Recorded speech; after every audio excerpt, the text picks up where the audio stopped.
بسم الله الرحمن الرحيم. الحمد لله رب العالمين ولا عدوان إلا على الظالمين، والصلاة والسلام على رسوله الكريم.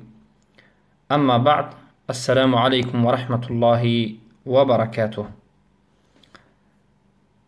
برادران و خواهران عزیز، بارک الله فیکم.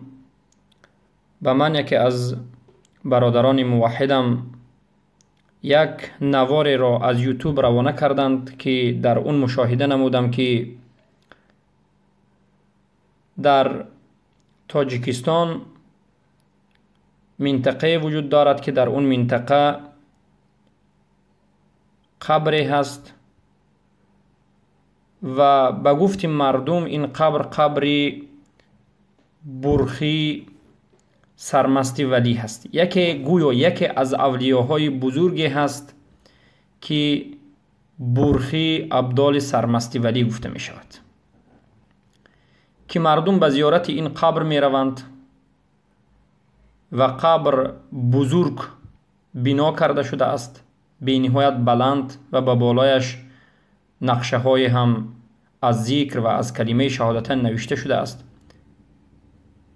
و به بالای قبر مقبره بنا کرده شده است و مردم همه روزه به زیارت این قبر از راه های دور و دراز می روند و اینجا را زیارت می کنند، تبرک می کنند، دعا می کنند و از این قبر توسل و استغاثه، طلب کمک و دیگر شرکیات را انجام می دهند. برادر خواستند که حکم همین عمل را ما بیان نماییم. بارک الله فیکم. اولا باید بدانیم که الله سبحانه و تعالی من و شما را امر نمود که تنها او را عبادت نماییم، هم در عبادت، هم در دعا، هم در طاعت و هم در حکم. تنها به حکم الله حکم بکنیم و تنها به الله اطاعت بکنیم و به حکم او رسولش اطاعت بکنیم و تنها به الله عبادت بکنیم و تنها از الله دعا بکنیم و تنها از الله کمک طلب کنیم، که این همه عبادت است و این همه توحید است و هر کسی که یکی از این گفته ها را به غیر الله انجام دهد مشرک و کافر است. بارک الله فیکم. پس برادران بزرگوارم، این موضوع استغاثه کردن به قبر اولیای یا به قبر انبیای یا به قبر کسی نباشد، زیارت کردن و بعد از این قبر طلب کردن و غیر دیگر عملهای غیر جایز را انجام دادن البته حرام است و اینچنین بعضی عملهای در اینجا هست که اینچنین انسانها را خارج از ملت اسلام میکند و کافر میکند. پس یک انسانی که از خانه اش می براید به خاطر این که قبری برخی ولی یا که قبری دیگر ولی اولیا را زیارت بکند، تا به قبر رسیدنش چندین محرمات را انجام می دهد، چندین گناه های بزرگ را انجام می دهد و بعد از به نزد قبر رسیدنش چندین محرمات را انجام می دهد و بعد از این که به نزد قبر می رسد مشرک می شود و اگر سخنهای شرکی و عبادتهای شرکی را انجام بدهد کافر و از ملت اسلام بیرون می شود. سبحان الله، امروز مشاهده می کنیم که دعوتگران شرک و کفر به نهایت مقبره ها را می سازند و مردم را به سوی این مقبره جلب می کنند و با همین راه می خواهند که مردم را از حق به باطل بگذرانند. پس احتیاط باشید که هر کسی که به نزد قبر به زیارت قبر می رود و بعد از این قبر استغاثه می نماید، طلب کمک می نماید، این انسان کافر و خارج از ملت اسلام شده است و مرتد شده است. پس چخیلی که معلوم است شرک دو نمود است، شرک اکبر است و شرک اصغر است. شرک هست که به مجردی به وجود آمدنش انسان را از ملت اسلام بیرون می کند و صاحبش اگر با همین حالت بمیرد خالداً مخلداً در آتش جهنم می ماند.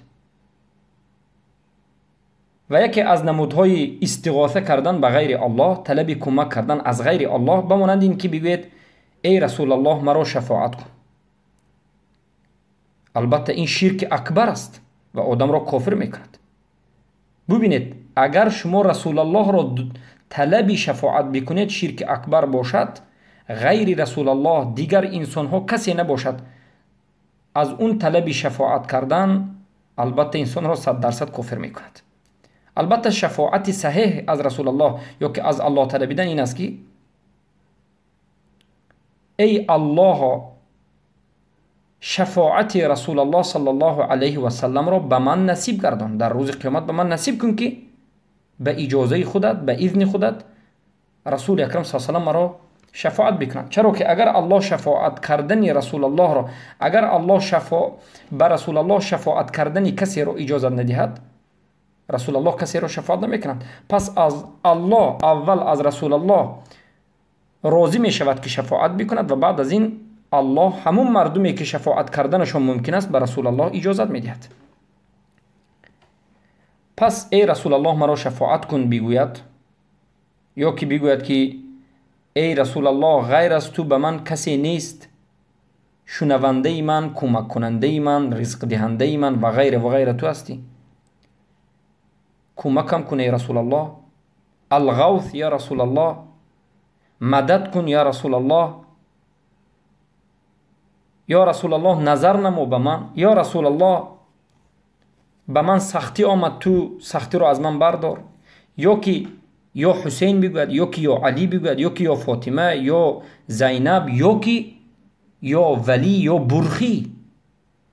برخی ولی بگوید و به نزد این قبر به خاطر طلبی منفعت و به خاطر یا که بگیم برای جلب منفعت و دفع مضرت رفته باشد، به خاطر طلب کردن چیزی و به خاطر از بلای دور شدن به نزد قبر رفته باشد، با این چنین عباره ها اگر بگوید که برخی ولی به من فرزند بده، برخی ولی عمر ما رو دراز بکن، برخی ولی از الله در حق ما دعا طلب کن، برخی ولی ما رو شفاعت کن، برخی ولی به ما فرزند ده، برخی ولی ما رو از بلا نگه دار، برخی ولی به کسری ما شفاعت بده. همه این چنین انسان هایی که به نزد قبر برخی ولی یا قبر رسول الله یا قبر غیر این دیگه به کدام قبر نباشد می روند، این چنین انسان ها مشرکند، کافرند، مرتدند و جهل برای اینها عذر نیست. جهل به سه چیز عذر شدنش ممکن است: به حکم، به خون و مال و به عذاب جهنم. وقتی که انسان از سبب جهل هم مشرک شده باشد ما انسان را کافر و مرتد میگیم. اما اگر در حقیقت از سبب جهل مشرک شده باشد، بعد از مشرک کافر گفتنم خون این را ریزاندن، پول مالش را گرفتن جایز نیست، برای اون که جهل به خونش و مالش عذر می شود. خونش و مالش همان وقت حلال می شود که حجت اول رسانیده شود، ابلاغ الحجه کرده شود. و این چنین انسان ها اگر از سبب جهل کافر و مشرک شده باشند، در روز قیامت الله سبحانه و تعالی اختبار میگیرد. اگر در حقیقت جهلی که این قابل قبول باشد، چرا که جهل هم دو نمود است. یک نمود جهلی هست که قابل قبول است، یک نمود جهلی هست که قابل قبول نیست. امروزه اکثر جهل هایی که در بین امت اسلام دیده می شود، مشاهده می شود، قابل قبول نیست، چرا که اونها دلیل را میشنوند، میبینند، میفهمند، داعی به اونها میرساند، اما اونها قبول نمی کنند. پس بارک الله فیکم.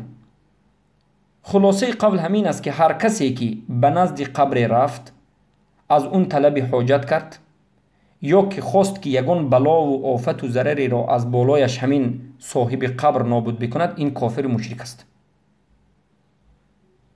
و هر کسی که به نزد قبر رفت و گفت که به صاحب قبر ندا کرد، یعنی به همون مرده ندا کرد، به همون میت ندا کرد و گفت که ای میت، ای اولیا، برخی یا غیر برخی، به الله دعا کن در حق من، ای برخی، ای ولی، در حق من با الله دعا کن که الله به من فرزند دهد.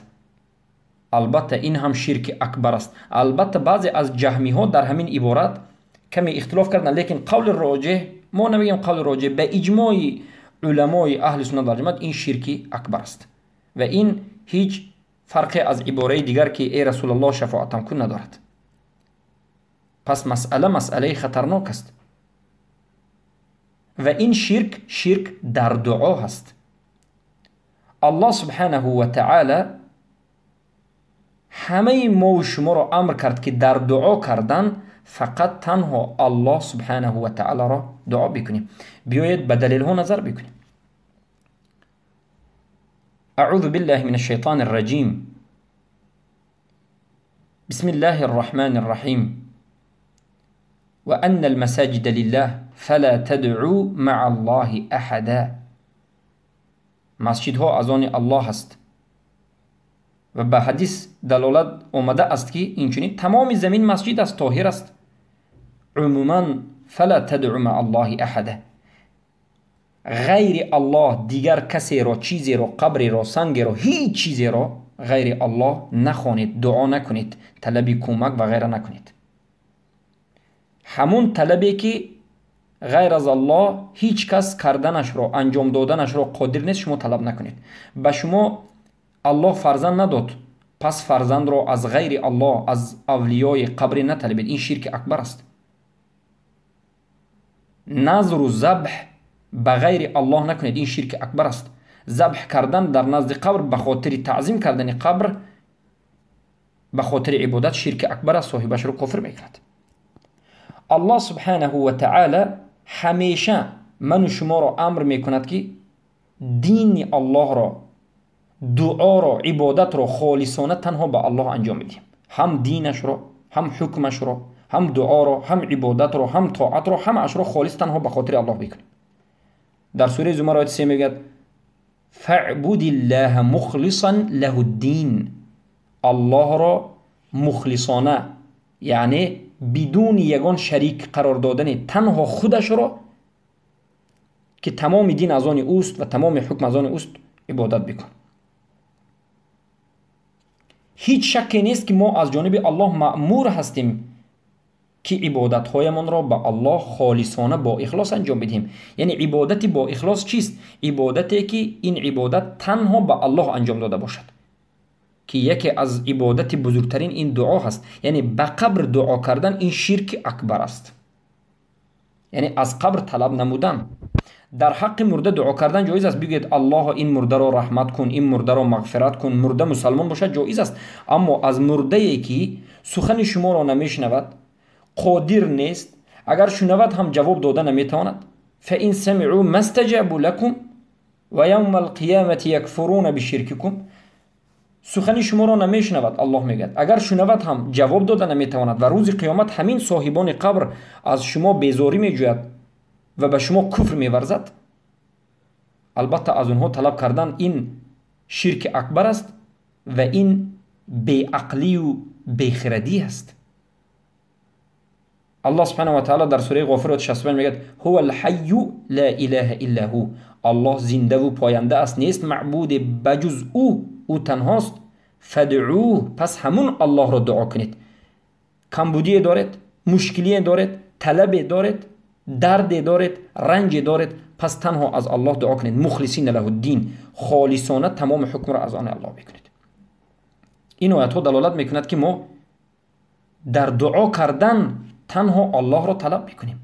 پس به نزد قبر رفتن و در نزد قبر از قبر طلب کردن، البته این شرک اکبر است و هر کسی که همین عمل را انجام میدهد، یعنی به نزد قبر می رود، از قبر وسیله می کند، یا که قبر را وسیله می جوید، یا که از قبر طلب کمک می کند، یا که به صاحب قبر دعا می کند که در حق من از الله دعا کن، یا که کمک می طلبد، یا که ضرری را دفع کنی می خواهد، همه این چنین انسان ها مشرک است. و هر کسی که همین حالت این انسان را دید، فهمید که شرک را انجام داده است، فهمید، دانست، عمیق فهمید که شرک را انجام میدهد، همین انسان را کافر نگفت، خودش هم کافر میشد. البته در حالتی که عمیق باشد، یگان شک و شبهه نمانده باشد، مثلا من دیدم که یک انسان در نزد قبر شرک رو انجام میدهد، در من یگان شک یگان شبهه نمون که این انسانی که در نزد قبر است شرک رو 100% انجام میدهد. من فهمیدم که این شرک رو انجام میدهد اما باز تکفیر نکردم، کافرش نگفتم، خودی بنده خودی من کافر میشم. پس احتیاط شوید. چرا که این حمایت دین است. سبحان الله. پس دانید که دعا این عبادت است. بارک الله فیکم.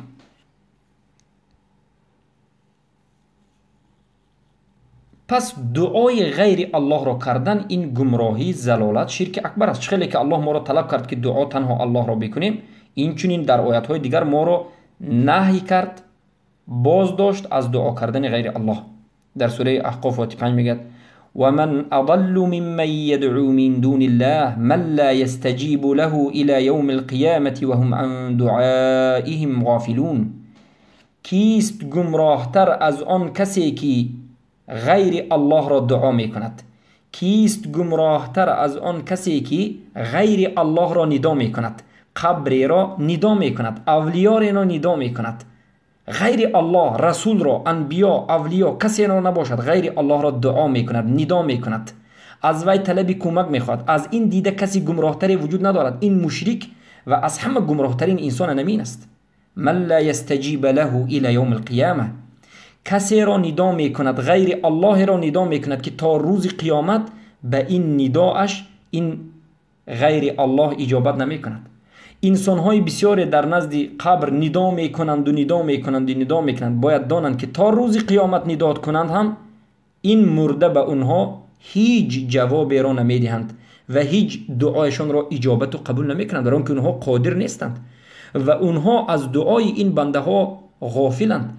این اولیای بلخی باشد یا کسی دیگر از اولیاء باشد، والله بالله تالله در درون قبر از دعای شما بیخبرند، از طلبات شما بیخبرند. اونها خودشان محتاج به دعای شما دارند که شما دعا بکنید که الله اونها را بخشد و از اهل جنت بکند. رسول اکرم صلی الله علیه و سلم ندا میکردند که الله گناهشان را ببخشد، استغفر الله میگفتند. پس کی رسد به اولیاء؟ رسول اکرم صلی الله علیه و سلم پیش از وفاتشان دعا میکردند که ای الله قبر مرا وثن، یک بت قرار مده. اللهم لا تجعلنی قبرا وثنا یعبد، قبری وثنا یعبد. ای الله قبر مرا همچون یک بت وثنی قرار نده که دیگر را بپرستند. پس قبری که پرستیده می شود این قبر را قبری چی میگن؟ وثن، یا که این قبر را طاغوت میگن. گرچنده که صاحب قبر مرده را ما طاغوت نمیگوییم. اگر مرده آدمی صالح باشد یا که رسول الله صلی الله علیه و مثلا بعضی رسول الله را میپرستد، بعضی ها انبیا را، بعضی ها آدمی صالح را، ما صاحب این چنین انسان ها را طاغوت نمیگیم، برای که اونها راضی نیستند اصلا به انسان ها که اونها را بپرستند. اما خود قبر طاغوت میشد. البته ما قبر رسول اکرم صلی الله علیه و نمیگیم، غیر قبر رسول اکرم صلی الله علیه و دیگر قبرهایی که امروز پرسته میشود طاغوت است، قبرهای طاغوتی است. پس همین قبر بلخی ولی هم یک طاغوت است که مردم این طاغوت را عبادت میکنند. الله سبحانه و تعالی ما را امر کرد که ما به طاغوت کفر ورزیم، اما مردم می آیند عبادت میکنند. الله گفت واعبدوا الله واجتنبوا الطاغوت، یگانه الله را عبادت بکنید و از طاغوت اجتناب بکنید، طاغوت را ترک کنید، از طاغوت دور ورزید، طاغوت را به تمام حالتهاش ترک بکنید برای اجوید. اما امروز مردم می آیند طاغوت را عبادت میکنند، الله را ترک میکنند. اینها گمراهانند. الله در سوره اینچنین حج 13 میگه یدعو من دون الله ما لا یضره ولا ينفعه ذلك هو الضلال البعید. غیر الله را دعا میکنند، از غیر الله ندا میکنند، طلبی کمک میکنند، از غیر الله طلبی برداشته شدن و دور شدن حاجت میکنند، در حالتی که همین غیر الله هیچ ضرری را به این انسان نمیرساند و هیچ فایده نمیرساند. چرا که صاحب ضرر و صاحب فایده تنها الله است. غیر الله را طلب کردن از فایده یا که دور کردن ضرر، این البته شرک است و این از همه ضلال البعید، از همه سختترین گمراهی است. بارک الله فیکم. پس برادران و خواهران عزیز، در این مسئله اگر سخن بکنیم ما چندین حلقه ها سخن کردنمون ممکن است، چندین ساعت ها سخن کردنمون ممکن است، اما باید مختصرا بدانیم که هر کسی که به زیارت قبر اولیای، انبیای یا برخی یا ولی یا اولیای می رود و در اونجا طلب کمک می کند و از قبر می خواهد که طلب آید و از همین صاحب قبر مرده می خواهد که یک بلای را از سرش نابود بکند یا می خواهد که همین مرده از الله در حقش دعا کند، داند که کافر و مشرک شده است. ندانستم، نفهمیدم، جاهل بودم گفتنش هیچ عذری شده نمیتواند. در نزد جهمی ها، مرجئه ها این عذر است، اما در نزد اهل سنت و جماعت عذری نیست. انمین گفته قرآن و سنت و انمین فهم سلف امت است. هر کسی که مخالف همین فهم باشد این ضال و مضل، گمراه و از خر خانه اش هم گمراه تر است. بارک الله فیکم. الله سبحانه و تعالی خودش بیان میکند در سوره جن و سجده که فلا تدعوا مع الله احد، غیر از الله هیچ کسی را دعا نکنید. این نهی که دلالت عموم میکند. الله عموما گفت هیچ کسی را غیر از الله دعا نکنید. سبحان الله. قل اینی نهیت ان اعبد الذین تدعون من دون الله. این آیت هم دلالت میکرد که دعا عبادت است و همین دعا رو به غیر الله انجام دادن شرک است و دعا کردن غیر الله شرک است. قل انما ادعو ربی ولا اشرک به احدا.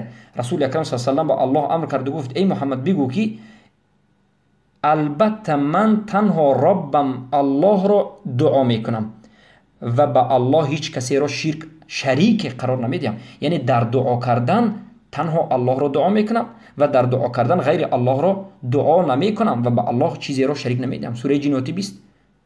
وادع الى ربك ولا تكونن من المشركين. در سوره قصص آیه 87 الله میگه وادع، دعا کن به سوی ربت و به سوی الهت، ربت الله سبحانه و تعالی، و از جمله مشرکان نباش. یعنی تو تنها الله را دعا کن و از جمله مشرکین نباش. این دلالت میکند به مفهوم المخالفه. خیلی که علم اصول فقه دلالت میکند هر کسی که غیر الله را دعا میکند این مشرک است. ذلكم بأنه إذا دعي الله وحده كفرتم وإذا يشرك به تؤمنون. این صفت مشرکان است که وقتی که فقط یگانه الله را دعا کنید، یگانه الله را بپرستید گوید، اینها غضبشون میاد. و اذا ذکر الله وحده اشمئزت قلوب الذين لا يؤمنون بالآخرة و اذا ذکر الذين من دونه اذا هم يستبشرون. غیر الله را وقتی که ندا میکنند یا نومش گرفته میشود اینها خرسندند، اما وقتی که الله را یگانه عبادت کنید میگن اینها غمگین میشوند. بارک الله فیکم. پس این آیات ها دلالت میکند که دعای غیر الله شرک است. بارک الله فیکم. ان الذين تدعون من دون الله عباد امثالكم. البته آنانی که بجز الله شما، به غیر الله شما اونها را دعا میکنید، اینها یک بنده های مثل شما اند. این صاحبان قبری که اولیا هست، ولی هست، صالح هست، برخی هست یا غیر این است، وقتی که به نزد قبرش میروید و دعا میکنید دانید که همین صاحب قبر مردن مثل شما بنده است، از دست او هیچ چیزی نمی آید، بشر است و از شما بیزار است. سبحان الله. پس بدانید که دعای غیر الله کفر است و شرک است. فدعوا الله مخلصین له الدین ولو کره الکافرون. پس یگانه الله را مخلصانه خالصانه عبادت بکنید گرچنده که کافران و مشرکان غضبشون آید. یکی از صفتهای کافران همین است که وقتی که یگانه الله دعا کرده عبادت کرده می شود، یگانه حکم الله گفته می شود و یگانه الله اطاعت کرده می شود، کافران غضبشون می آید. سبحان الله. پس والذین يدعون من دونه لا يستجيبون لهم بشيء. هر آن کسی که غیر الله را، آنانی که غیر الله را دعا میکنند دانند که یگان ذره هم همون دعایشان را این غیر الله، یعنی این قبرها و مرده ها و اولیا و کسی نباشد اجابت نمیکند. پس هر کسی که شرک را انجام میدهد، هر کسی که در دعا کردن یک اولیای را به الله مانند میکند یا که یک اولیای را میرد و دعا میکند، گویا که همین اولیا را به الله برابر کرده. چرا که شرک معنیش چیست؟ معنیش این است که برابر کردن غیر الله به الله. وقتی که شما میروید دعا میکنید از قبر، شما همین قبر را و صاحب قبر را به الله برابر کردید، شریک ساختید. برابری الله که کردید کافر شدید، مشرک شدید. الله امر کرد در سوره بقره و گفت، البته نهی کرد، فلا تجعلوا لله اندادا، با الله شریک را قرار ندهید و انتم تعلمون، در حالتی که میدونید. پس آیات ها زیاد است و احادیث ها زیاد است که هر کسی که این عمل ها را انجام میدهد این البته کافر شده است. این یک مسئله است. مسئله دوم این است که هر کسی که بناگاه در نزد همچنین مکانهای شرکی اگر نفهمیده نماز خواند، یا که مجبور نماز خواند، کسی مجبورش کند، یا که نماز خواند تنها با الله نماز خواند، تنها از الله طلب کمک کند، نه از قبر، اما فکر کند که این منطقه تبرک است، یک مکان تبرکی هست، این شرک اصغر است، به نهایت گناه وزمین است و انسان را به شرک اکبر بردنش ممکن است. اما هر کسی که گفتیم به نزد این قبر می رود و از قبر طلب دعا می کند، یا که میگوید که صاحب قبر مرده به من در حق من از الله دعا کنین، کافر مشرک است، مرتد است. سبحان الله، دین همین است. پس به نزد این چنین قبرها رفتن بارک الله فیکم حرام است. به نزد این چنین قبرها قدم گذاشتن حرام است. رسول اکرم صلی الله علیه و آله میگه لا تشد الرحال الا الى 3 مساجد. به یگان جای به نیت رحال سفر کردن، به مقصد زیارت سفر کردن ممکن نیست مگرم به 3 جا: مسجد رسول الله، مسجد بیت الله الحرام، یعنی مسجدی که در مدینه مسجد رسول الله، مسجد حرام در مکه کعبه، و مسجدی که در بیت المقدس وجود دارد مسجد الاقصی. به هر 3 همین مسجد شما حق دارید که سفر کنید به خاطر زیارت، به خاطر عبادت. اما بغیر از این 3 مسجد به دیگر مکانها، به دیگر مسجدها، به دیگر مقبره و قبرها به خاطر زیارت مخصوص از خانه برآمدن، شد الرحال، سفر حرکت کردن، این حرام است، جایز نیست و گناه کبیر است. البته انسان گناه میگیرد، باید توبه بکند. و البته این حدیث ابو هریره از دیگر صحابه رضی الله عنهما روایت میکند که حدیثی 100% صحیح است. بارک الله فیکم. امام بخاری و مسلم والله اعلم روایت میکنند. پس وظیفه ما چیست؟ ما اهل توحید، ما اهل سنت و الجماعت نباید همچنین مکانهایی که مکانهای قبر است، مکانهای مزار است و غیره هست، اینجا را بزرگ شماریم، اینجا را گشته بنا بکنیم. به بالای این قبه ساختن هم حرام است، قبر را از زمین بلند کردن هم حرام است، به قبر نوشتن چیزهای حرام است، به نزد قبر رفتن نشستن حرام است، به نزد قبر گل ماندن حرام است، به نزد قبر چراغ کشیدن حرام است، به نزد قبر رفته قرائت کردن بدعت است، به خاطر زیارت به طرف قبر رفتن چخیلی گفتیم حرام است. همه اینها هم غیر از شرک اکبر بودنش ببینید چقدر گناههای زیاد است. اما امروز ملحدان، مرتدان، کافران، دشمنان دین هر روز یک مزار را تجدید میکنند، نو میکنند و به بالای اون قبه میسازند و مردم را به همون منطقه میکشانند تا که مردم مشرک شود، قبر پرست شود و از دین حقیقی و از راه صراط المستقیم و منهج راه راست و منهج رسول الله دور بشود. سبحان الله، رسول ما محمد صلی الله علیه و سلم از این نمود عملها بیزار بودند و صحابگان هم از این عملها بیزار بودند.